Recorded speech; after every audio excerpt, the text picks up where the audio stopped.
लाहौर के दीगर कब्रिस्तानों के अंदर भी आए रोज छोटे नामालूद बच्चों की जो लाशें हैं वो गायब होने का सिलसिला जारी है।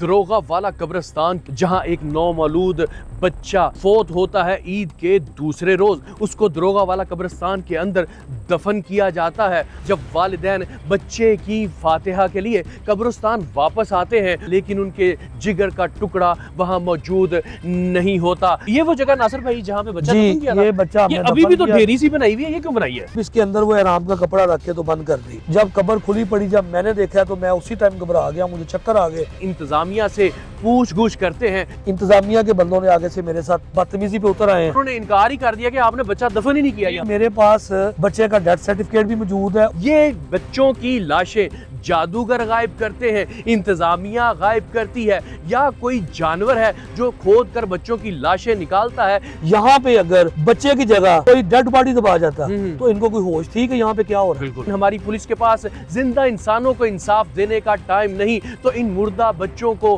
कौन इंसाफ देगा? नाजरीन, ये कोई इतना कोई दूर दराज इलाके में कब्रिस्तान नहीं वाक़या। मेन रोड से आप जो ही एंटर होते हैं, मेन गेट से चंद कदमों से ये बड़ा खूबसूरत साफ़ सुथरा रास्ता बनाया हुआ है, और ये बीचों बीच आप कब्रिस्तान के जब दाखिल होते हैं तो चंद ही कदमों के ऊपर, यानी कि मेन जो रास्ता है इस कब्रिस्तान का, उससे चंद कदमों के फासले पर वो जगह मौजूद है जहाँ पर उस नौमौलूद बच्चे को दफन किया गया। यानी कि कोई इतनी छुपी ढकी हुई जगह नहीं है, वो बिल्कुल सामने है। तो हत्तुल इम्कान यही शक पड़ता है कि जो इंतज़ामिया है या तो वो इस कार्रवाई के अंदर मुलव्वस है या फिर कोई माफिया यहाँ पर काम कर रहा है। क्योंकि आप ये कब्रिस्तान देखें, ये कोई इतना कोई पुरसाने हाल इसका मतलब कि आपको लगता नहीं है कि यार इसको कोई देखभाल करने वाला नहीं है। साफ़ सुथरे कब्रिस्तान है, हर कब्र को तैयार किया हुआ है, यानी कि यहाँ पे लुक आफ्टर जो है वो की जा रही होती है। कब्र पर भी आपको लेके जाते हैं। तो नाज़रीन, यहाँ से आप अंदर एंटर होते हैं और ये देखें कि कब्रिस्तान है और यहाँ पे तमाम कब्रें जो हैं वो प्रॉपर एक हालत के अंदर हमें नज़र आती हैं। और ये वो रही जगह जहाँ पर उस मासूम बच्चे को दफन किया गया। और ये मोहम्मद नासिर महमूद साहब हमारे साथ मौजूद हैं, जिनके जिगर का टुकड़ा जो इन्होंने मनो मिट्टी के हवाले किया। तो इनको इतनी तसल्ली ज़रूर थी कि इनके जिगर का जो टुकड़ा है वो इस मिट्टी के नीचे है। जब यहाँ से गायब होता है फिर ना इनकी हालत ठीक रहती है, ना इनकी वाइफ की रहती है जिसने अपना मासूम बच्चा जो है वो इस कब्र में दफन किया था। सर, कैसे होता है ये वाक़या और कब पता चलता आपको? अस्सलाम वालेकुम जनाब, मेरे ना बच्चे की जो है ना वलादत वो हुई है ईद की जो है ना रात, ठीक 11:30 से 12 बजे के दरमियान गंगाराम हॉस्पिटल। ठीक हो गया। और उसके बाद जो बच्चा था ये प्री मैच्योर डिलीवरी थी, 3 घंटे ये बच्चा रहा नर्सरी में गंगाराम की, और 3 बजे तक उसकी डेथ हो गई थी। ठीक हो गया। लेकिन जैसे बच्चा पैदा हुआ है, इसकी वलादत से पहले ही उन्होंने कह दिया था कि बच्चा जो है प्री मैच्योर है तो इसके बचने का चांस कोई नहीं है, लेकिन बच्चा सांस ले रहा है। अच्छा। आप इसके कफन दफन का, गुस्ल का आप अरेंज कर लें। सही।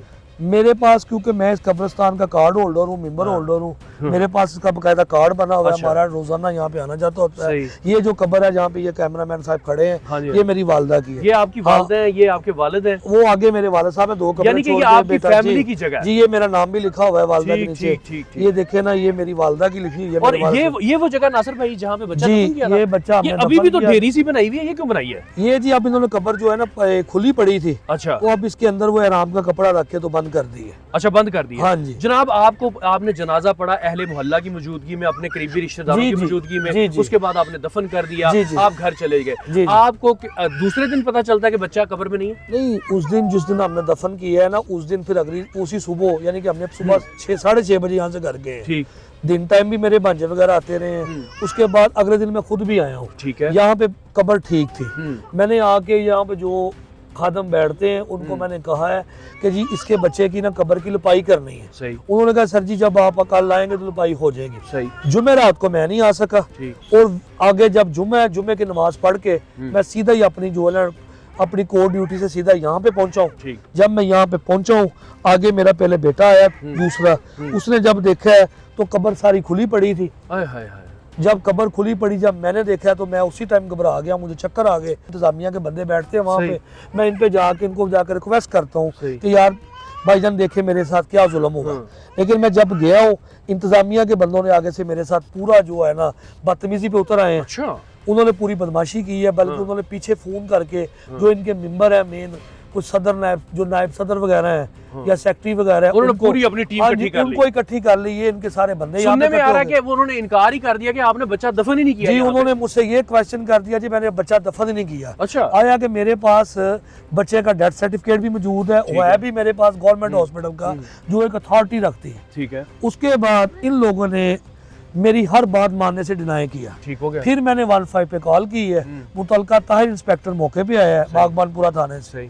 उसने मुझे कहा जी आपकी इनके साथ बहस नहीं बनती, आप ऐसे करें कि मेरे साथ आए और रिटर्न में मुझे एक एप्लीकेशन दें। डन हो गया। उसके बाद फिर मैं मुतलका डीएसपी आया मकसूद गुजर थाना, मकसूद गुजर साहब आए हैं बागबानपुरा थाना से, उन्होंने भी यहाँ पे सर्च की है। अब पता नहीं इन लोगों ने या किन उनको बताया है कि जी बच्चे के जो है ना अज़ा मिल गए हैं। अच्छा। ये आपके मीडिया के दोस्तों ने भी मुझे बात बताई है। मैंने डीएसपी साहब को कहा जी अगर अज़ा मिल गए हैं तो लाए मुझे अज़ा दिखा दें या मेरा डीएनए मैच करवा लें। ठीक है। उसके बाद मुझे सबर आ जाएगा, हम दफना देंगे। हमारी कौन सा किसी के साथ कोई पर्सनल दुश्मनी है या कोई ग्रीवियंस। सुनने में आया कि जो कब्रिस्तान की इंतजामिया उसके खिलाफ आपने कार्रवाई की है, कोई गिरफ्तारियां भी हुई हैं, तो कोई सुनवाई हुई है, कोई बात सामने आई है कि भाई क्या सीन क्या है, यहाँ पे हो क्या रहा है? मेरी एफआईआर दर्ज उसी दिन हो गई थी। उसके बाद 2 बजे मौके पे आईओ आया यहाँ पे मुतलका। जब आईओ यहाँ पे आके मौका देख रहा था, इनके इंतजामिया के बंदों ने उससे भी बहुत बदतमीजी की है। अच्छा।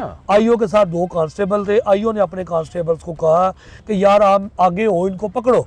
अच्छा। वो कांस्टेबल्स मौके पे आगे नहीं हुए। आईओ अकेला था, लेकिन फिर भी वो दलेर बंदा था। उसने उसी टाइम वो गन शन निकाली है इनको डराने के लिए। फिर ये लोग पीछे हट गए। आईओ इनके 2 बंदे ले गया। अच्छा। लेकिन लजा के उन्होंने अपने पास रखे हैं। इन लोगों ने फिर उसी टाइम जो है ना बंदे डाल के मेरे घर में मेरी मिसिस से, मुझसे, सबसे माफिया मांगनी शुरू कर दी है। हमने फिर इनको एक बार कहा जी हम आपके साथ अब कॉपरेट करेंगे। अच्छा। फिर इनको मैंने कहा कि जारी बात है इन लोगों को पता है कि ये साथ जो मिले हैं कहाँ पे कैमरे लगे हुए हैं। मैंने कहा ठीक है, मुझे आप कैमरास की सीसीटीवी दिखाओ, साथ यहाँ पे सर्च करो। अगर आप लोग कहते हो किसी जानवर का काम है तो डेफिनेट है जानवरों ने और भी कब्रें खुदाई की होंगी, तो किसी कब्र के अंदर ना कुछ चीज पड़ी हो, या सीसीटीवी कैमरास दिखाओ या मुझे किसी जाली अमल का बताओ। ये जो काले जादू नहीं तो नासिर भाई, सुनने में तो ये आ रहा आपके इलाके का ये दरोगे वाले का जो कब्रिस्तान है यहाँ तो बड़ी सख्ती है जनाब। मेंबरशिप के अलावा जनाब कब्र नहीं बनाने देते, और अगर कोई बाहर से कोई बंदा कब्र बनाने आता है तो 50,000 रुपया कम अज कम उससे चार्ज करते हैं। यानी कि इतना इन्होंने इतना इसको वो मैनेजमेंट बनाई हुई है अपनी कि यहाँ पर इतना कुछ चिड़िया पर नहीं मार सकती। तो इसके बावजूद ये कार्रवाई यहाँ पे हुई, तो आपने इनसे पूछा नहीं कि जवाब दे तो तुम हो कि कब्र यहाँ पे बनी है, तो वो गायब किधर हुआ बच्चा? सर मैंने सारा पूछा, वो पहले तो ये एक्सेप्ट ही नहीं कर रहे कि आपने बच्चा क्यों आपने बच्चा दफनाया है। फिर कहते थे जी आपने पर्ची। मैंने कहा मेरे पास कार्ड है। जब उन्होंने कार्ड देखा फिर वो खामोश हो गए, और मेंबरशिप कार्ड भी मेरे नाम है। अब मैं जनाब के थ्रू भी जो है कार्ड वो पूरी दुनिया को दिखाऊंगा कि जी मेरा इस कब्रिस्तान का कार्ड है, बकायदा मैं कार्ड होल्डर हूँ और मेरे नाम पे कार्ड है, और कार्ड के नीचे लिखा भी हुआ है कि बच्चे की तदफीन फ्री है। और जब मुझे तो देखे ना, अब 6:30 तक मैं रहा हूँ, इनका यहाँ पे अब बंदा कोई ना बाहर निकले। अब मैंने लोगों के दरवाजे तो लॉक नहीं करने कि जी बाहर आए जी। यहाँ पे अगर बच्चे की जगह कोई डेड बॉडी दबा जाता तो इनको कोई होश थी कि यहाँ पे क्या हो रहा है। बिल्कुल सही बात है जनाब। नासिर साहब के साथ ऐसा वाकया हुआ, बहुत सारे वालिदैन ऐसे हैं कि जिनके जो मासूम बच्चे हैं वो जब कब्रिस्तान में छोड़ के आते हैं एक बहुत बड़ा दिल चाहिए होता है, उसके बाद वो गम की हालत में होते हैं। ऊपर से ये अलमिया है कि यहाँ से कब्रिस्तानों में बच्चों की जो चोरी के वाकयात हैं आए रोज सुनने में आ रहे हैं, जिससे हमारी हैरत गुम हो जाती है कि क्या पुलिस और हमारी इंतजामिया, कब्रिस्तान की इंतजामिया, उसके पास कोई ऐसा तरीका नहीं है सीसीटीवी लगाए जाएं या कोई यहाँ पे निगरानी के लिए बंदा छोड़ा जाए कि जिससे जो वालिदैन दुखी होते हैं ऑलरेडी, उनको जनाब जब बच्चे की लाश ही चोरी हो जाती है उस पर क्या बीतती होगी कि कोई माफिया काम कर रहा है, कोई मेडिकल वाले काम कर रहे हैं या कोई जादू टूने वाले काम कर रहे हैं। जो भी है हकायक सामने आने चाहिए, वरना ऐसे माँ बाप जो हैं जिनके जिगर के टुकड़े मनोमट्टी चले जाते हैं, उनकी रूहों को भी सुकून नहीं आना जब तक उनको इंसाफ नहीं मिलेगा। नासिर भाई, एंड में आप क्या कहना चाहेंगे हमारी इंतजामिया को, पुलिस डिपार्टमेंट को, कि इस तरह के जो वाकयात हैं उनकी रोकथाम के लिए क्या करना चाहिए इन्हें?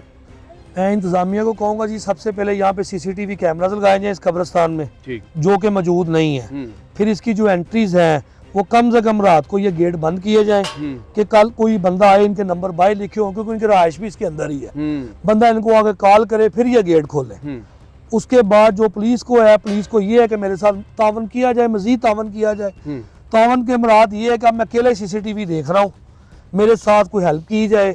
अब मैंने ड्यूटी भी करनी है, उसके बाद आके मैंने अपनी तफ्तीश भी शुरू की हुई है और डेफिनेट है ये पुलिस वाले भी साथ कोऑपरेट करें, फिर ये मिलके काम होगा। बिल्कुल ऐसे ही है जनाब। अगर कानून मेरा साथ देगा तो मैं इनको कैफरे करदार तक पहुंचा सकता और खुदारा पुलिस डिपार्टमेंट वो जिंदा इंसानों को इंसाफ देने में अभी भी कोताहियाँ बरत रही है। आईजी साहब तो कहते हैं कि इंसाफ जो मजलूम है उसकी दहलीज तक पहुँचाएंगे, लेकिन मजलूम को थानों की ठोकरों पे अपने सर पटकने पड़ते हैं, उनकी चुगाठों पे जाके, लेकिन इंसाफ उनको नहीं मिलता। यहाँ पे जो डेड बॉडीज़ हैं उनको इंसाफ कब मिलेगा, कैसे मिलेगा? इसी सवाल के साथ अपने मेज़बान मनान गिलानी को और आज के हमारे जो दुखी मेहमान हैं, एक दुखी बाप को इजाज़त दीजिए। अल्लाह हाफिज़।